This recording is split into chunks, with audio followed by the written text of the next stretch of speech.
কিয়ামতের ময়দানে 4 শ্রেণীর নারীদের চেহারায় গোশত থাকবে না। কি ভয়ঙ্কর পরিস্থিতি হবে যখন কোনো মানুষের চেহারায় গোশত থাকে না, তখন তাকে দেখতে ভয় লাগে।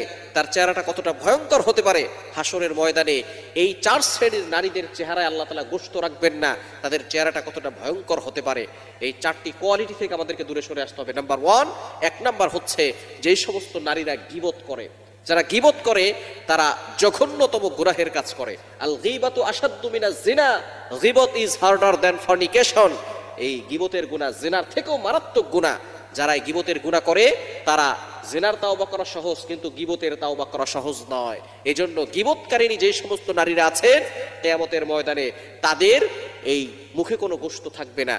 এবং আল্লাহ পাক রব্বুল আলামিন সূরা হুজরাতের ভিতরে বলে দিয়েছেন, আইয়ুহিব্বু আহাদুকুম আইয়াকুলা লাহমা আখিহি মাইতান ফাকারিহতুমু। কেউ কি আছে নিজের আপন মরা ভাইয়ের গোশত খাবে? যারা গীবত করে তারা কেমন যেন আপন মরা ভাইয়ের গোশত খাওয়ার গুনাহ করে। এজন্য 1 নাম্বার হচ্ছে গীবত করা যাবে না। গীবত কি? অন্যের দোষ বলা, অন্যের নামে যে কথাগুলো বলছেন অবশ্যই সতর্ক থাকবেন। গীবত কিন্তু মিথ্যা কথা নয়, গীবত হচ্ছে সত্য কথা।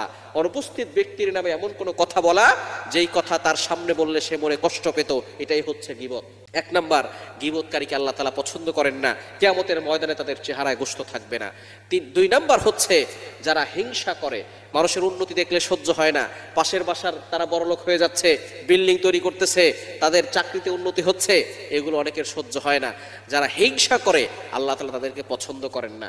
এজন্য হিংসা করা থেকে আমরা দূরে সরে আসবো।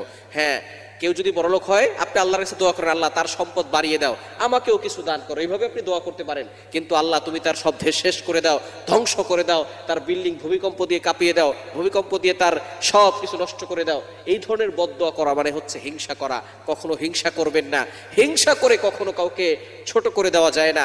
আপনি যার ব্যাপারে যত বেশি হিংসা করবেন আল্লাহ তাকে তত বেশি উন্নত করে দিবেন। এজন্য খবরদার হিংসা করবেন না। 3 নাম্বার হচ্ছে যারা চগলখোর, একজনের কথা আরেকজনের কাছে গিয়ে লাগায়। এরকম কিছু মানুষ আছে না নাই?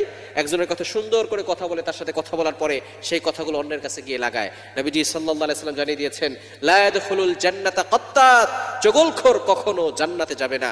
এজন্য 3 নাম্বার হচ্ছে চগলখড়ি করা যাবে না। 4 নাম্বার হচ্ছে জিনাকারিনী নারী।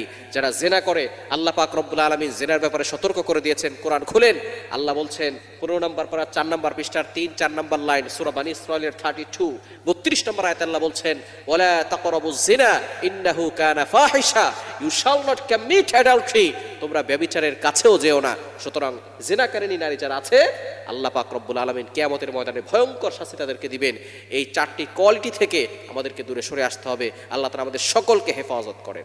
আজকের ভিডিওটি ভালো লাগলে অবশ্যই লাইক, শেয়ার, কমেন্ট এবং আমাদের ফেসবুক পেজটি ফলো করতে ভুলবেন না। এবং আমাদের ইউটিউব চ্যানেল নিপাস ইসলামিক স্টুডিও চ্যানেলটিকে সাবস্ক্রাইব করুন। ধন্যবাদ। আসসালামু আলাইকুম। আল্লাহ হাফেজ।